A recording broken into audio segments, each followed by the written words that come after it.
Little technical glitch. Okay. Good morning, everybody. Thank you, Zubi. And thanks to Tex 100 and its entire team for having all this arranged for us. We really appreciate your help and the struggles that we all put you all through. Firstly, thank you all for being here. A very warm and slightly cold morning to everyone. Quickly, what our agenda is here before we Rahul will take you through a short presentation for us who have been our advisors, our mentors, and at times taskmasters whenever we slip up. You people from press are welcome to meet them also as we go along for our question and answer sessions. Let me introduce you to our team lead, Rahul Narayan. He's responsible for keeping us together and focused on this mission to the moon. I am Dilip Chabria. I lead the business development and relationships on the ground with companies, corporates and government.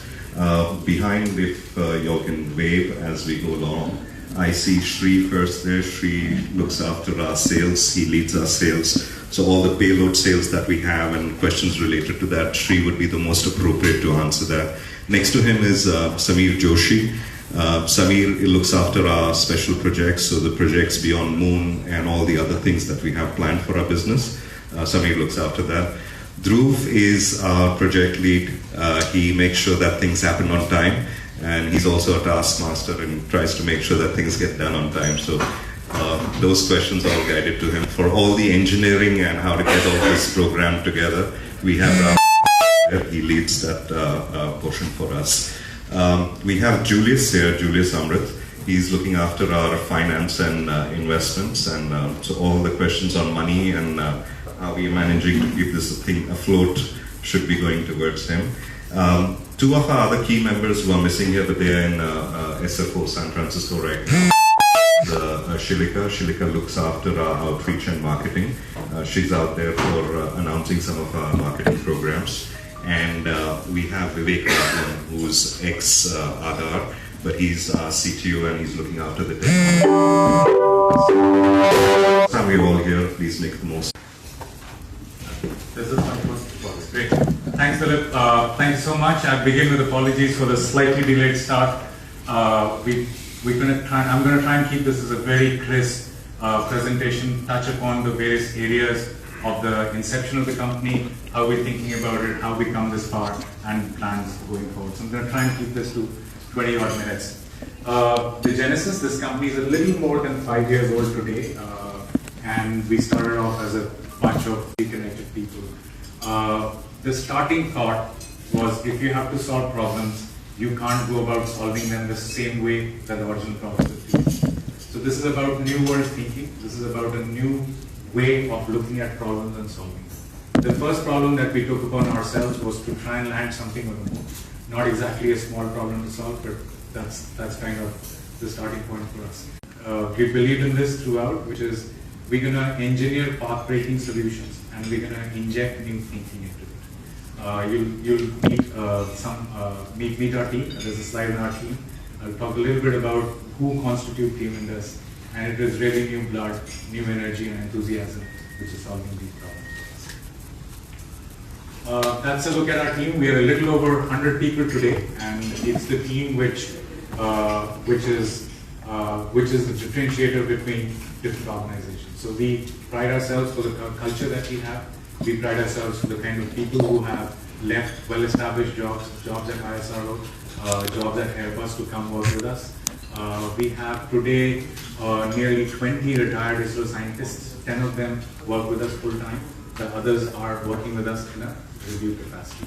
So it's their experience married with the energy of these young 1 to 5 years out of college kids who are working on the engineering, have been looking at debating what makes for the most effective. So we're not trying to build the cheapest, we're not trying to build the most expensive, we're somewhere in the middle, and we found a sweet spot of what can be built and delivered out of the private domain in a short period of time.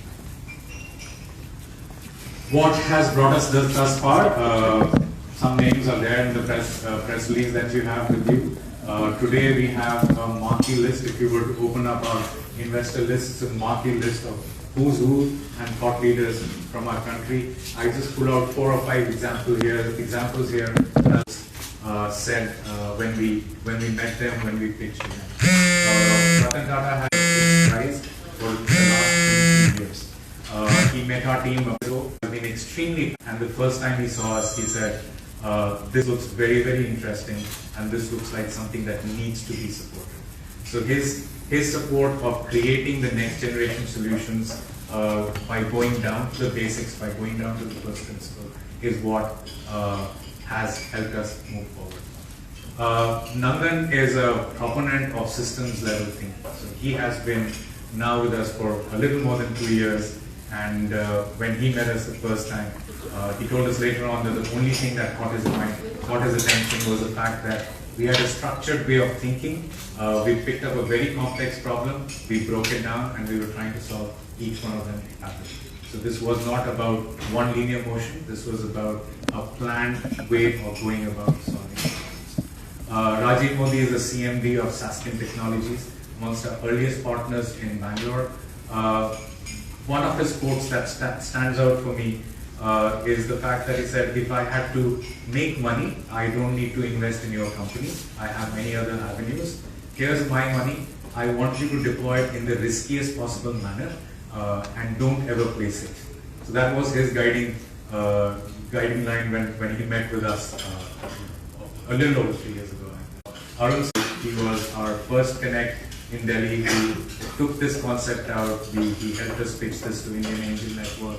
He helped us meet with NASCOM. He made all those connections possible that allowed us to then create a platform and reach out to far many more thought leaders, all of whom eventually came in different capacities. Some of them provided us infrastructure, some of them invested in our company, some of them provided us guidance, some of them referred us to friends further on.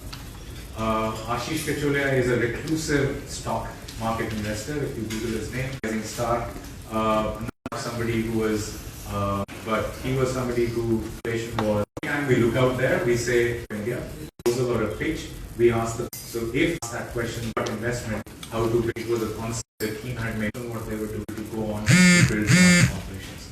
Not trying to indirectly suggest we're going to be as large as Google or Facebook anytime soon, but the fact that if there is something disruptive, Ashish highlights. So a hard-nosed stockbroker then decided to put in a significant amount of his personal money into Team Indus in building this product. So just a glimpse at the kind of people who have been supporting us. This has been written about, and I'm sure a lot of you would have probably just Googled this before coming in. X Prize Foundation is a not-for-profit based out of California. Google is a sponsor, and the target for this competition is the moon. Therefore, the prize is called Google Lunar X Prize. It has a 2-line problem statement. Line number 1 states, by December 2017, land on the moon, move 500 meters, send back evidence that you've done so, and there will be independent verification of that evidence. And line number 2 states you have to do it while you're 90% privately funded. So those are the 2 problem statements. That's what we started with 5 years ago, and that's where we have gone ahead and built this program. X Prize itself is over 20 years old. I already stated that. Google Lunar X Prize is today close to 9 years old. The first teams registered in 2007. We were the last team to register end of 2010, early 2011. So that's a little bit of a background on the competition itself. It is a $30 million prize purse. So the first team to accomplish this problem statement gets $20 million. The second team gets $5 million, and there are bonus prizes for people who have accomplished more than the original goal. That's the big announcement. I know that some of this news has been circulating, but today we are officially publicly stating that Team Indus has secured a dedicated launch contract with Antariksh ISRO. This is the first time that ISRO has given an Indian private entity a dedicated launch. A full launch vehicle will be carrying our spacecraft and only our spacecraft in of 2017, which will be headed to the moon.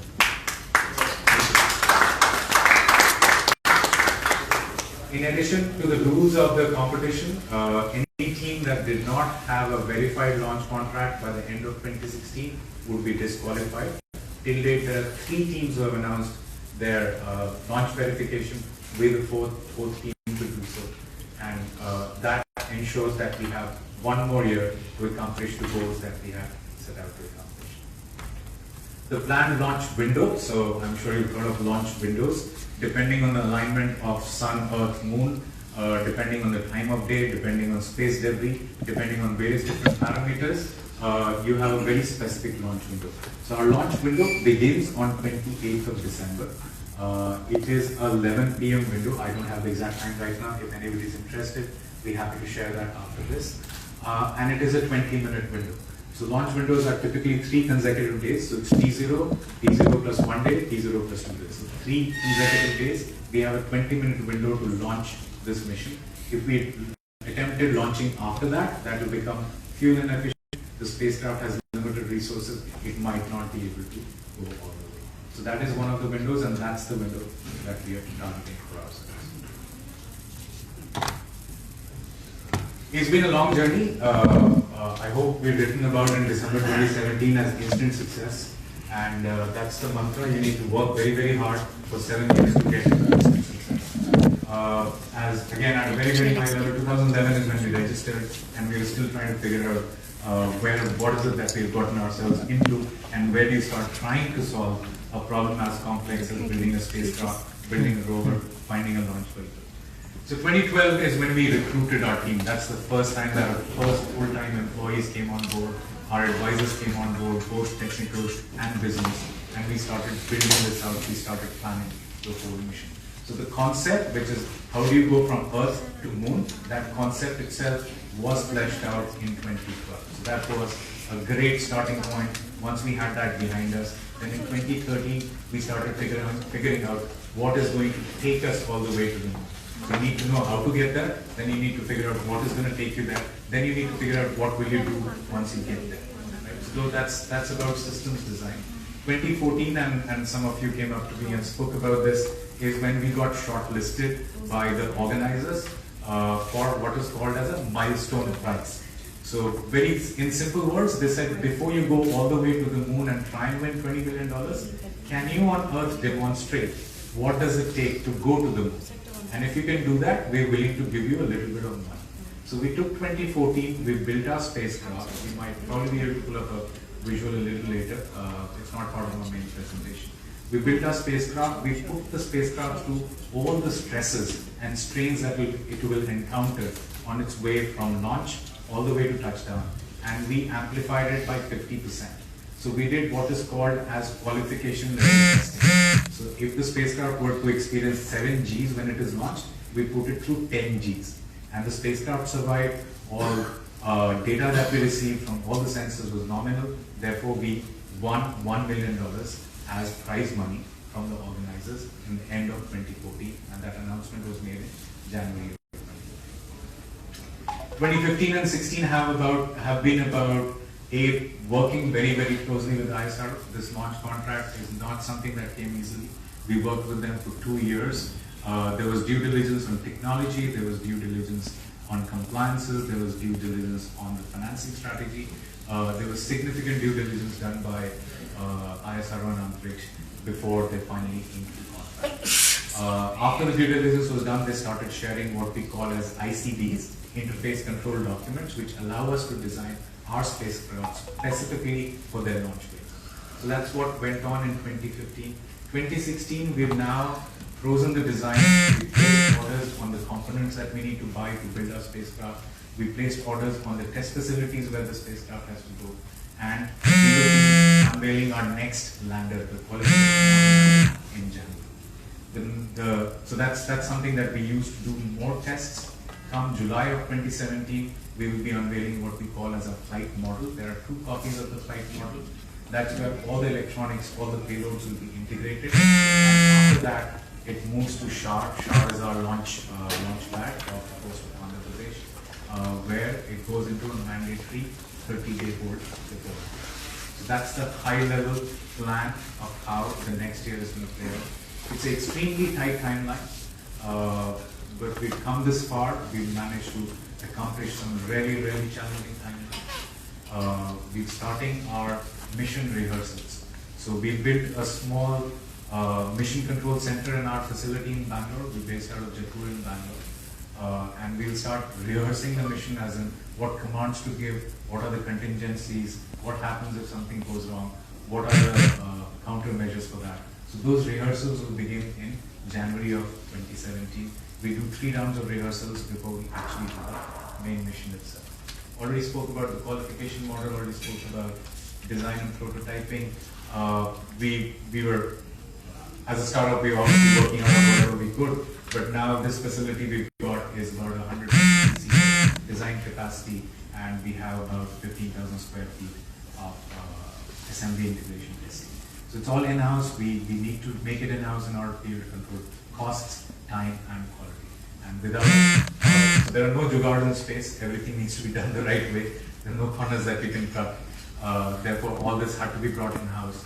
Although we have a huge supply network of partners who build components, and this is the ISRO ecosystem that we have been building. So the suppliers who are supplying to ISRO, we're working with a lot of them and trying to get our components from there, which will go on. Don't expect you to read any of this, but that's how the model scales. We're happy to share a slide of this in case you're interested. This is completely technical, so I'm just going to run through it bullet point. It's a landing mission. The operator is Team Indus. The mission duration from launch to touchdown is about 4 weeks. The surface operations on the surface of the moon is 1 lunar day, which is equal to 14 Earth days. At launch, we are 600 kg in launch, 2/3 out of which is fuel. At touchdown, we are going to be about 210 kgs, having burned all the fuel, out of which 25 kgs is payload. This is completely solar powered. In one of the models, you can see the 3 solar panels which are there. These are body-mounted solar panels, fixed solar panels, which generate about 250 watts of power, which is sufficient to power the entire spacecraft. Already spoken about the launch window, already spoken about PSLV-XL. It's the core-alone version is not sufficient to put this into orbit. We're launching from SHAR. There's an S-band Omni communication channel. There's an X-band payload high-gain communication channel on board. The targeted landing date, as of right now, appears to be 27th January 2018. When it comes to India time, as UTC, it'll probably still be 26th January on the GMT. The landing site is the northwestern zone of the moon. On one of those slideshows running there, we actually pointed out the landing zone for you. Those are the lunar coordinates. This is Mare Imbrium. This is where the recent Chinese mission landed. This is where a couple of Russian missions landed back in the 60s. I have a couple of more text slides, so please bear with me. I'll go through them very quickly. This is how our mission is going to work. G1 is a geostation, is a geosynchronous, a geo-orbiting orbit that we have. When the launch vehicle takes off from SHAR, in 15 minutes it leaves us in G1 orbit. The G1 orbit is 70,000 kilometers, 800 kilometers. Kepler's laws, everything in space is an ellipse, so that's 70,000 kilometers by 800 kilometers. We stay in this orbit for 3 days. Then we do what is called as an engineering burn, that is to check out systems in space. So because space is all vacuum, you can never really test your systems on ground. So you'll have to check out your systems for performance, for reliability when you go into space. So we do an engineering burn which moves us from G1 to G2 orbit, which is an 80,000 kilometer apogee, where we stay for 1 Earth day, 24 hours. Then we raise our orbit again, and by we I mean the spacecraft raises its orbit again and goes into what is called as a lunar transfer trajectory.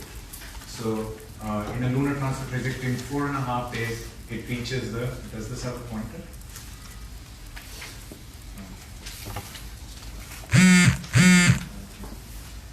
Okay, so in 4.5 days after lunar transfer trajectory, it comes to within 200 kilometers of the lunar surface, where if we didn't do anything, it will just slingshot its way through. Instead, what the spacecraft does is it slows itself down enough to get captured around the moon's orbit, in the orbit which is called as the S1 orbit. The S1 orbit is 100 kilometers apolune, and 100 kilometers perilune, this is the nearest point to the moon, and about 7,000 kilometers, which is the furthest point from the moon. We stay there for a few days, then we move to S2, which is a lower orbit, then we move to S3, which is a near circular orbit. So near circular orbit is about 100 kilometers by 100 kilometers, and it completes one orbit in 6 hours. Then it moves to S4, which is the last orbit before it begins descent. Up to this point, this mission is what we call man in loop. So the spacecraft sees certain data, sends it to the ground, and from the ground, mission operators look at it and command the spacecraft to take the next step. After S4, when descent begins, then the maneuver is completely autonomous. So that's the secret sauce, and I'm going to reveal a little bit of secret sauce, not too much data there, a little bit of secret sauce in the next slide. What you see down there are the ground stations that will be able to speak to the spacecraft when it is in those respective orbits around Earth and around. This is the most complex part. If you've been following space, there was a European mission which was trying to land on Mars a few weeks ago, and there was a failure in descent. So it covered the entire 9-month journey very well, but it was a descent where things went wrong. And this is the reason why things go wrong, because when we begin descent, the spacecraft is moving at 1.7 kilometers a second. The signals from here to Earth take 1 second. Even if you responded back, immediately take another second to go back. In 2 seconds, the spacecraft has moved so much that your command is no good. Therefore, descent ends up being completely autonomous.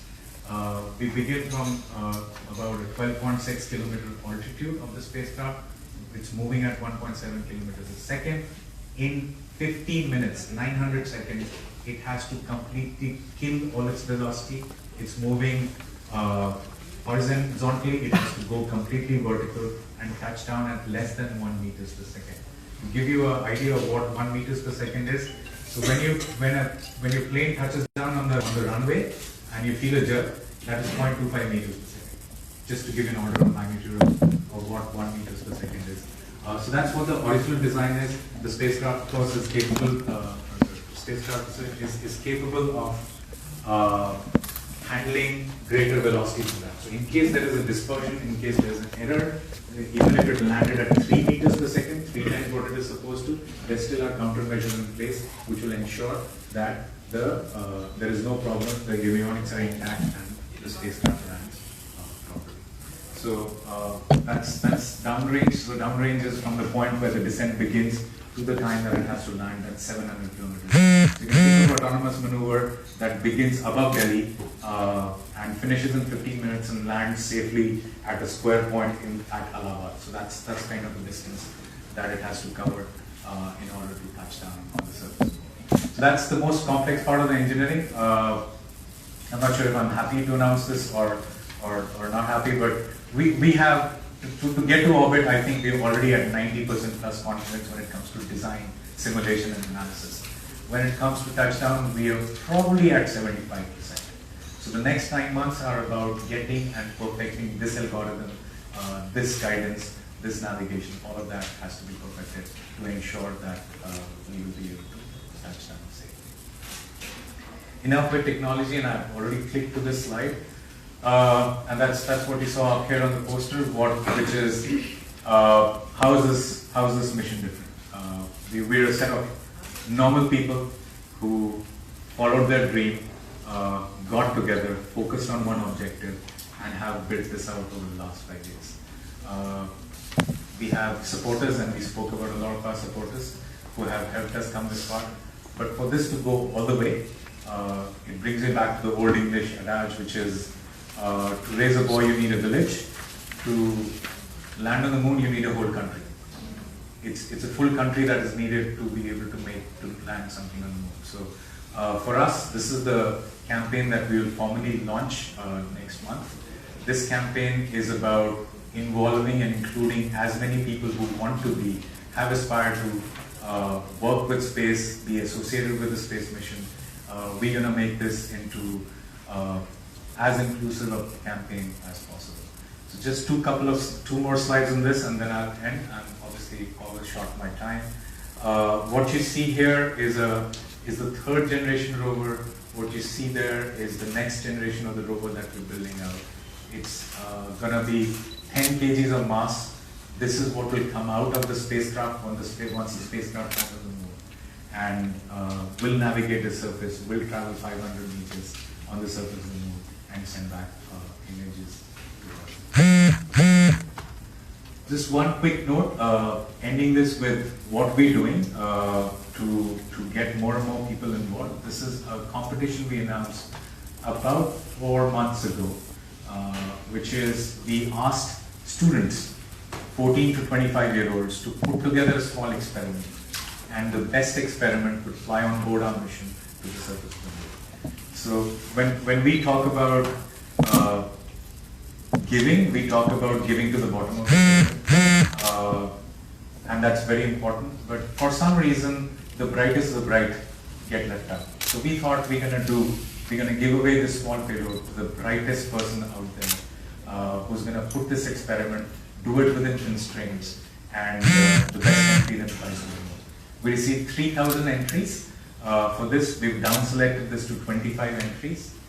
We've made that announcement, or we published the results on our website, and those teams are now working with mentors from teammates, and they will build an experiment, come to Bangalore, to an independent jury, show those experiments, and the best one flies to the moon with us. That's it. We're counting down. It's a little over a year. We will need all your support to make this event happen. Thank you. I'm happy to take questions. I'll just invite my team to come here, and we'll try and answer your questions. I think by programming we have 20 minutes on the questions. Okay, come. Ram, through, Samir, Shri, do it.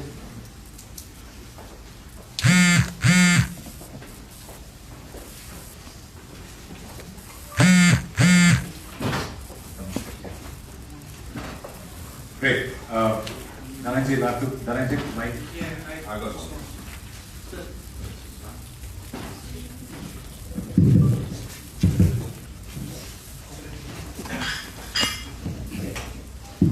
Hi, I'm Jacob from The Hindu. So I have a couple of questions. One is, how does your launch date compare with the other 3 teams who have got, signed contracts with their respective launch companies? And secondly, who controls the payloads, who controls the rover, etc., after it disengages from the launch vehicle? Will it be at ISRO? Will it be at, your facilities? Sure. So I'll take the first question, the second Dhruv will answer. By way of the competition itself, it started off as 30 teams, it's down to 16 teams now. 3 have announced their launch contract. We're going to be the 4th. We expect maybe 1 or 2 more teams to announce it. So the expectation is this will be a field of about 6 teams going into next year with the potential to win this competition. Out of which I think, and this is an obvious statement, I can't be funny about this, but I think the Israeli teams have a great shot. There is a team from Israel, the team is called Team Space Isle. They have a great shot, and they've got a great team which is working on this. There are 2 American teams, there's Moon Express and Synergy Moon. This is an opinion, and I have no way of proving it. I think we are ahead of them, and the 4th team is us. So we'll see who else announces. Have they announced their launch dates? They have, everybody's been vague, and we will also wait till this morning. So I think when it comes to space, you need to get many ducks to line up before you actually come out and put a date. We got the ground station, we got the launch, we got the spacecraft, we got our mission operations, and only then we were able to come out with this. But having said that, let me end that answer by saying this is more of a marathon. It's not as if I give you a date and you suddenly accelerate your program. You have to pace yourself. And if somebody came and said, we're launching on 27th, do you want to do it a day before? We might look at it. If somebody came and said, we're launching in October, can you pull your plan in? I do not think so. So this is about a fairly complex system which needs to be engineered, assembled, and then qualified. Only then it can fly. So as of right now, I feel the Israeli team is great competition. We're taking them very seriously. We believe we're up there in the top. top 2, if not 3 teams. I'll hand over to Dhruv for the next question. So Rahul had mentioned briefly in the first half that we have a mission controls room which is built out of our facility in Jaipur. So that's the place from where we would be managing the entire rover, including the egress of that from our spacecraft. There will always be a man in the loop because the terrain of the lunar surface is extremely unforgiving and we have to mitigate a lot of risks as we move along. And hence a man in the loop is extremely necessary. Not to say that we do not have any hazard controls, we have a lot of algorithms that will ensure that all the hazards are also avoided. For example, the sinking of the wheels within the lunar soil. So that's one hazard that we will be mitigating autonomously right there. So it means after a point, after the launch vehicle goes after a point, ISRO will no longer be. So over there, what exactly happens is the moment the PSLV egress the spacecraft out, that's where, which is about 800 kilometers from the surface of the Earth. Post that, the entire journey is controlled by us. The ground centers belong to ISRO. So Deep Space Network, those antennas, the large ones that you see belong to ISRO. They belong to NASA. We'll be contracting time on them, and they will downlink and send it to our facility from where we command. So the link itself comes to them, but the control is always with us. Yes. Technically, 2 people can win the prize, no? Technically, 2 people can. Yeah, because whatever achievements you have to accomplish, land it on the moon, travel 500 meters and broadcast more than one person. Yes. Yeah. So, what is the USP you all are thinking of, which would give you the edge to say, is this basic requirement? Okay. The classic answer is different. I'll give you an official answer. I think going back to a point that I made previously, I think this is about serious engineering. It's possible to use a small disconnected team to do a rover, but to do the spacecraft, to do the whole mission, and to get a launch vehicle to work with you, I think is very, very serious engineering. From that perspective, we believe we have a very credible team, we have a committed team, and that is what gives us the edge, first part. Second part, one of the early systems design criteria that was put into the system was that we're not going to try and be overly sexy. So we've seen other teams going and saying we're going to land 300 kgs on the surface of the moon. To land 300 kgs there, you have to start 4 tons here. So people tried all various different combinations, therefore they went in different directions. I think the fact that we've been focused and our initial design guidelines were stringent enough, so we predicted we'll land 30 kgs and we're landing 25. So the fact that we were focused on one mission and we've gone deep into it gives us the edge. It is not sexy, we can't land a man on the moon, we can't land a massive telescope on the moon. 25 kgs is enough for the first mission, we'll do more on the next. What are the scientific benefits that you hope to get out of it? I understand that this taking a spacecraft there itself is it's a big technical challenge, but what do you hope to get at the end of it? So 2 parts to your question. First part is there are engineering benefits, engineering and skill benefits, and there are science benefits. On the engineering part of it, I think the fact that the spacecraft was built from scratch, it is 100% indigenously designed, 100% indigenously integrated and tested, I think is a huge plus for India and the Indian aerospace ecosystem. The second part is scientific. The sensors that we carry on board our rover, the sensors that we carry on board our spacecraft, and some of the scientific payloads that we're talking to that will fly with us on the mission will be able to do things like opportunity imaging, cosmic ray imaging, X-ray, collimators are flying on board. So these are instruments that flag or a tricolor on the moon. Sir मैं 2 बोला था, आपने 4 question पूछे। कोई बात नहीं, 4 कर लो। ये तो स्टार्टअप है ना, तो स्टार्टअप में तो 4 भी चलेंगे, एंजल इन्वेस्टर हो गए। So the first question is on fundraising. I'll let Julius take that, and then I'll come in for the other. So we raised close to about 50 million so far. This is about 80% of what we are planning to raise on the $15 million. Yeah, that's the order of 15. This is about 80. What is the total you are talking about? So total cost of mission is going to be about 60 million. 60. Can you give it in rupees?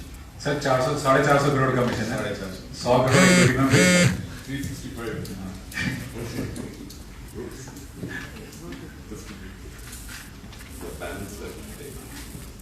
Balance में आपका help चाहिए तो. Please give us everything in rupees. How much is $50 million? 100. Just about 100 crores.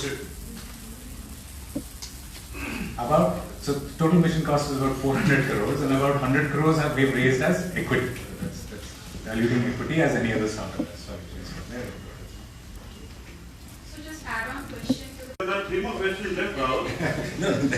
मैं सोचा से निकल जाएगा. अगर मून पहुंचना है तो निकलने का रास्ता नहीं है. Correct. No jugaad. What was the second question? Just add on question to the fundraising, I would like to ask. So you have already raised 15 million, which is 100 crore out of 4 crore, and like you have this period, a year time, right? Not Less than a year. So just because of this launch thing, I guess you have received a lot of interest from the startup ecosystem like concerns of Flipkarts and all. So are you also talking to other investors for this? No, absolutely. I mean, this is one of the big support that So we've some of the got. final stages of talks, or like you can talk about? Yes, so I can't share names with you, but what I can say is that these investors, I mean, this is impact investment. Right? This is a very different kind of investment than a traditional one. And because it is impact investing, the kind of investors are also very unique. What you have is the names, and some of the names that Rahul shared. All of them have, I mean, we have been very fortunate to get them on our side.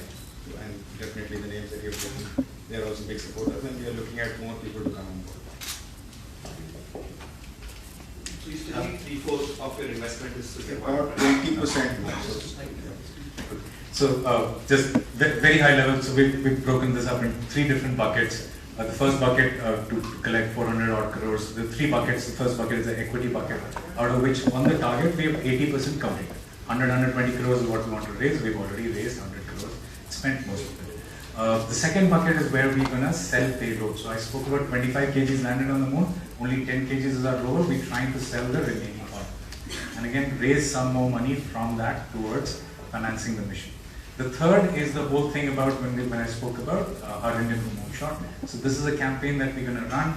We're going to create an extended mission crew club. We're going to invite people to come in, and we're going to look for sponsors there. So 3 different buckets by which we're going to finance the remainder of the cost of the mission. But you have enough to actually take it across, right? Yes. How much stakes have you given to the investors? I don't think that we can share that. The majority is owned by founders, the team, or by the investors, because given that you have such a long list of investors. Yes, so it's not just, I mean, we have a very large team, and I think by far what I can share with you is at this stage we are looking at a significant contribution more to come in, but we will still hold on to the company. There were just a couple of more questions. Sir, okay, next question. The one that I have. Names to the orbiter, to the rover. Abhi ke liye it's Team Indus Moon Mission. The campaign is called our Indian Moonshot. So just to add to this, I think the young Indians will start playing a role in helping us name the spacecraft and the rover, but before it goes to the moon. Would you like to explain your business model a little bit? Because your cost of investment and the prize money is higher. The investment is higher than the prize money. So would you like to elaborate the business model? What is, like, after this, what happens? So the competition is designed in a manner that the prize money will never take care of the cost of the mission, and that's why you have to use what we build as capabilities and IP and create a business. So we are enrolled on that. We are at a stage where we are still building our business model in terms of fine-tuning it and seeing what are the opportunities that some of the technologies and capabilities that we build actually sees revenues coming in. So we are still at that fluid state that we are looking at. I'll just add to that. So we aspire to be, and I think we have all the capabilities that we are focusing towards and building on, to be a full-fledged space company.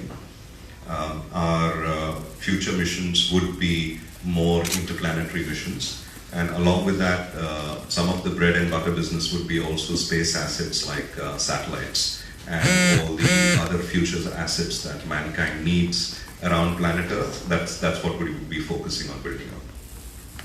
More of a SpaceX-like program. Sort of, but not with the launch vehicles, but more on the space assets which fly after the launch. So that's our focus. Culturally more like SpaceX. So the example that we tend to use most of the time is the comparison between a Dell and an IBM. So end of the day, both of them were building the same computers, but a Dell would allow you to order online, deliver it to you quickly, turn it out very quickly, as opposed to IBM, which is a much larger organization. So SpaceX as such has managed to reduce cost of launches only because of the way that they do the business. So it's the same DNA here, that the way we have designed this from scratch, we understand every component that goes into the spacecraft, into communication, into operation. We will be able to build these technologies out much faster and at a far better price. Just to add to that, culturally we are like SpaceX, but a little more passionate and definitely a little more crazier. So he had money to build, we didn't. So just yes. Tell us how all of you have got together, because I assume now that this... I still have the bill of the bar where we accidentally all met and said, do you want to go to the moon? I want to go to the moon. That's not the official story. You're not making any money on this, so you must be having your own professions or doing something to bring your bread and butter home. So can you just tell us how your work and... So let me just And is the team just this, or is the team bigger than so this? let me just clarify a few things. A couple of questions are going around. So we are a really for-profit company. This mission is our first mission to the moon, our first project, whichever way you want to call it. But we hope to be profitable within the next 48 months for eternity after. Now, that leads to another question about the prize money. Somebody asked, there's only one prize money, you're going to be making much. Actually, there are multiple prizes within this. There is a grand prize, there's a second prize, there's a milestone prize. We will capture one, if not all the prizes. So technically, with that, with the equity that Julius was talking about, with the payload sales and the crowdfunding, we can be profitable in this mission itself. However, we are saying that probably that's not possible. It's going to take us a little more time, maybe another 24-ish months.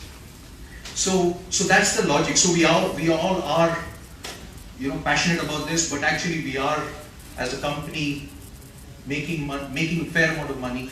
We're spending a lot more than what we're making, obviously, but we're not just living on thin air.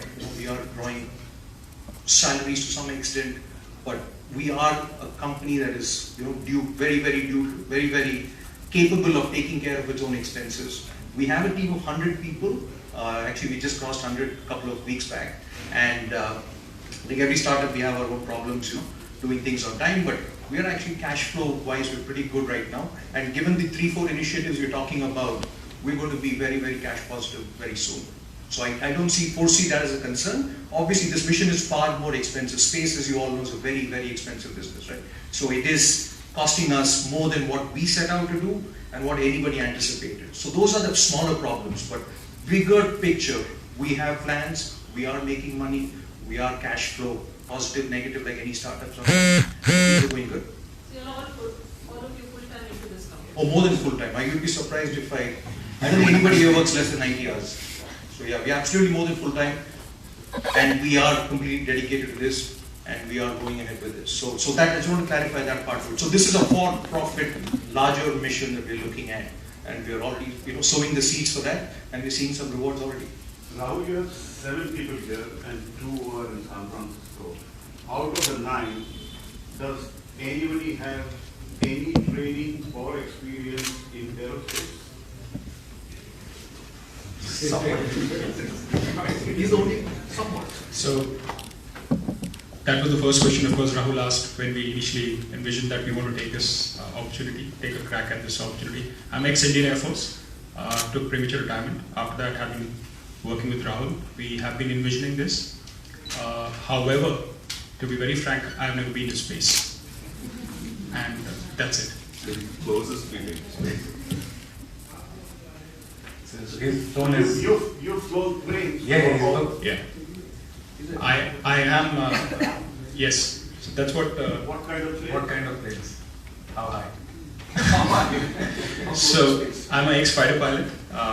I've been till about, 50,000 feet. That would be during one of the test flight missions. But generally, if you look at warfare, it's less than about 30,000. So this is what, MiGs or? No, I'm a Mirage 2000 pilot, ex-Mirages. I've flown MiGs also. When did you leave the Air Force? 2008.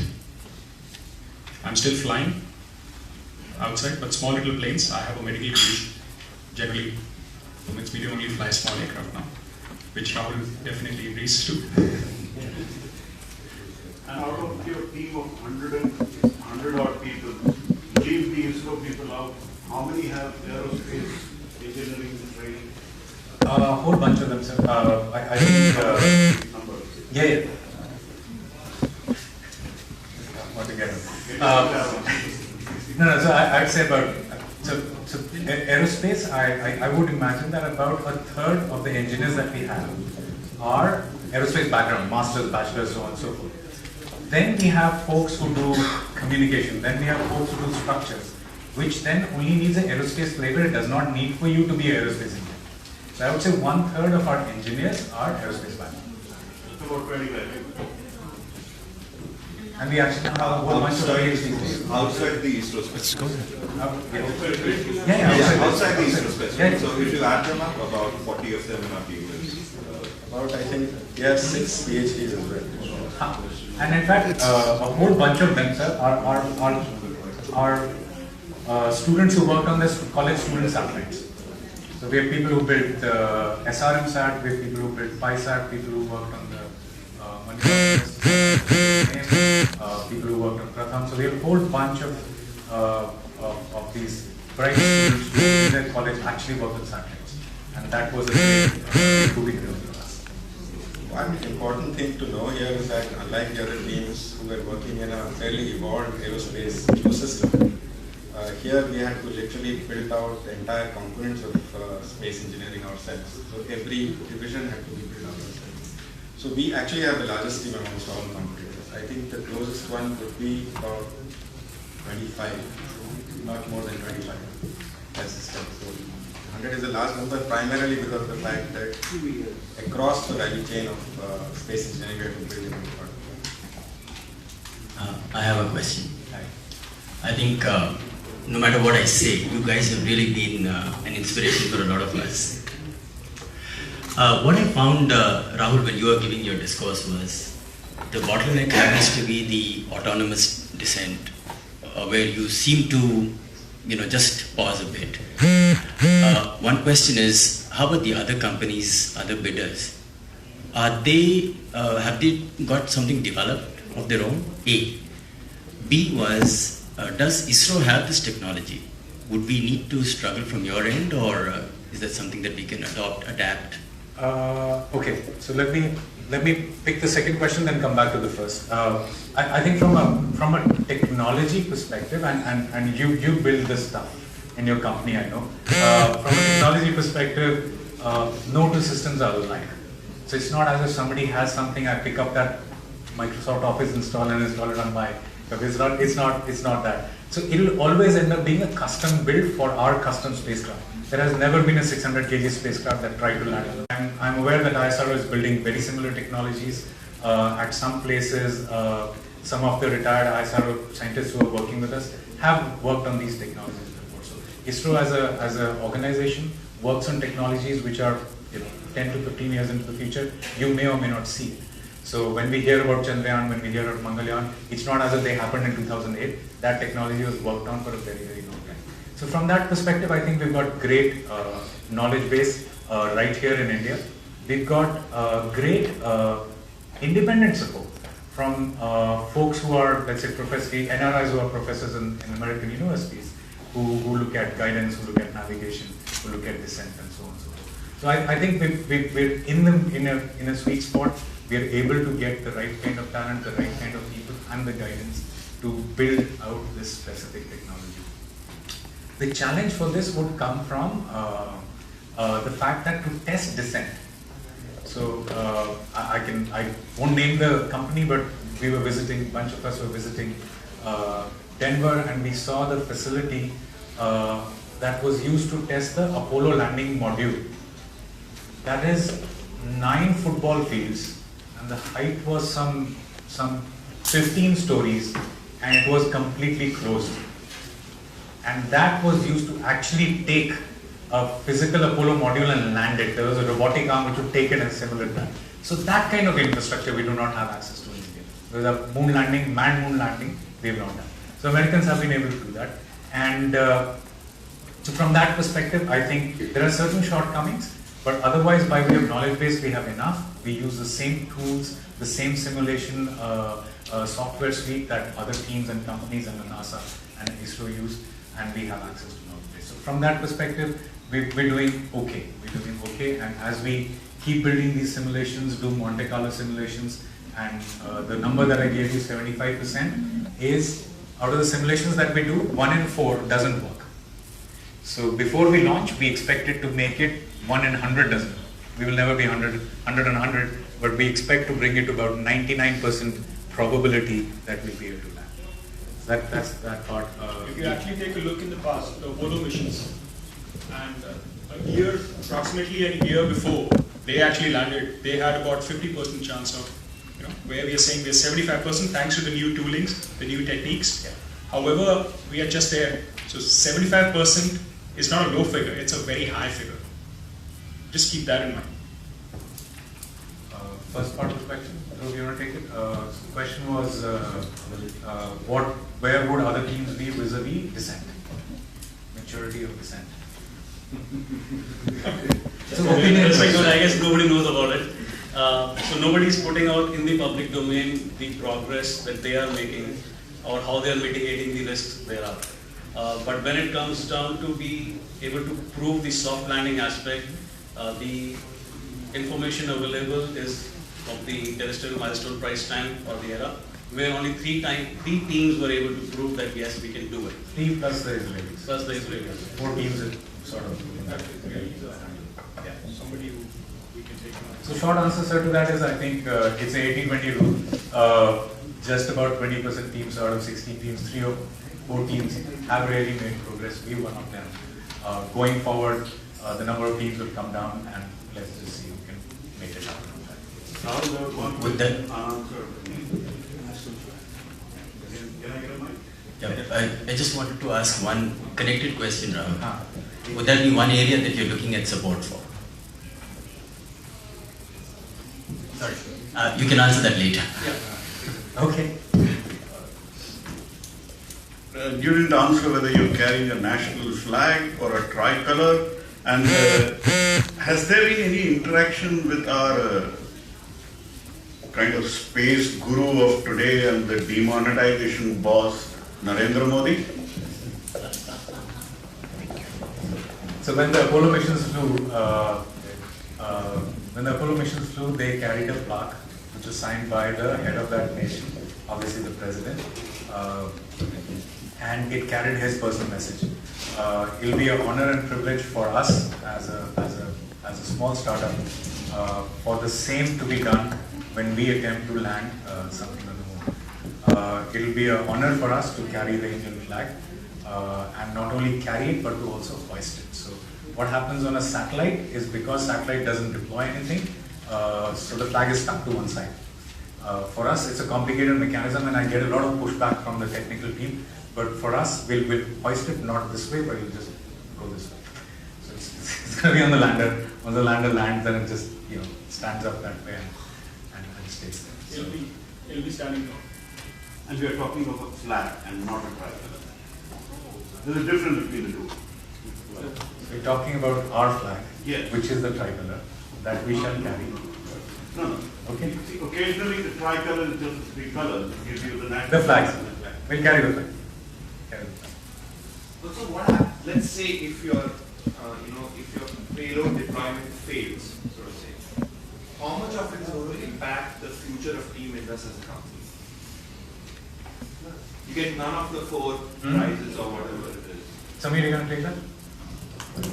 I think what you say, the second part of your question holds more relevance. What happens and what do you do next? To be very frank, we are already doing the next thing. This mission was to get a set of technologies together, get our own technical aspects in place with a certain business model which we are looking at.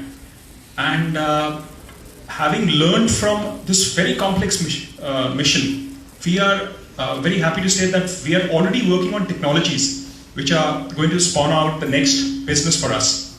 So going to the moon, we want to land there, definitely. However, like any other engineering, it's on to, of course, we'll keep elevating to a level where we have it down to near zero levels. We are presently designing solutions which specifically for India are solutions which will be complementing ISRO's effort as part of business development. And these solutions will take us to the next step of our evolution as a company.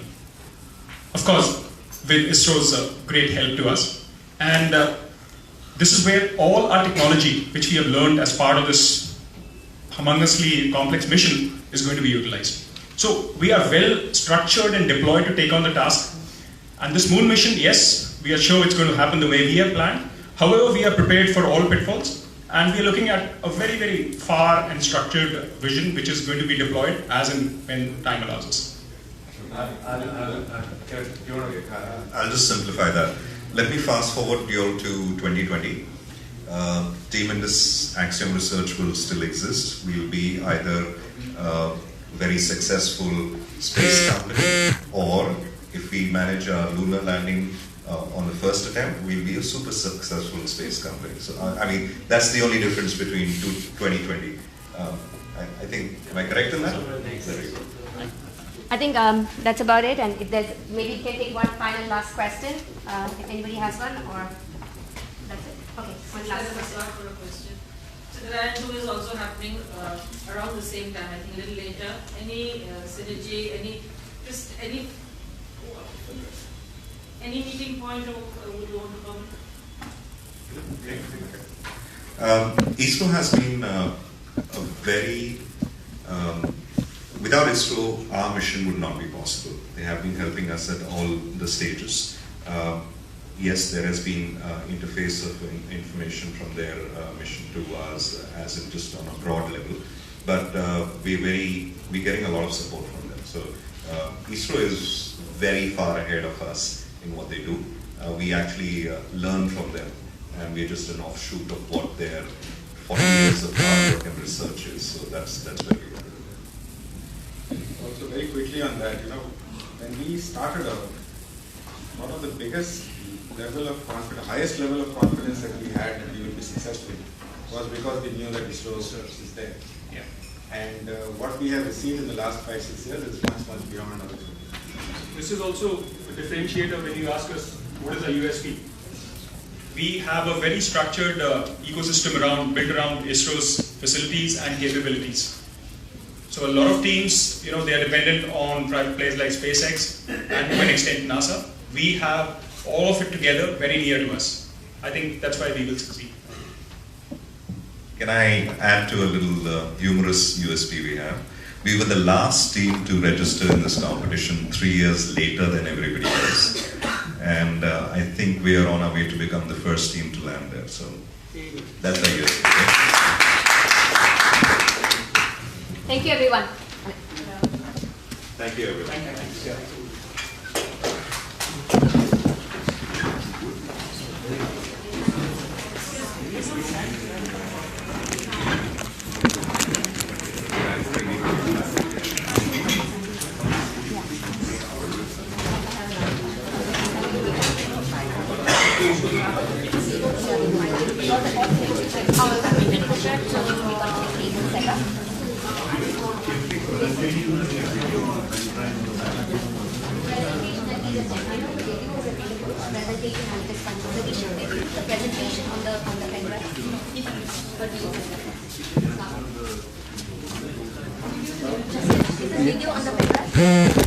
That one is done.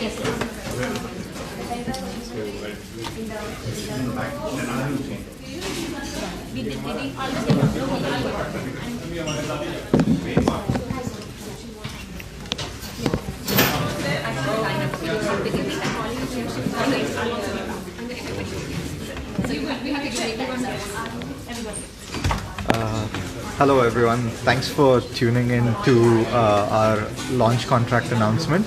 We're done with the session. To summarize, Team Indus has secured a launch contract with ISRO on board the PSLV-XL. So we are building a spacecraft. We are building a spacecraft to land on the moon in December 2017. Follow us for more updates. Thank you. Not that many people.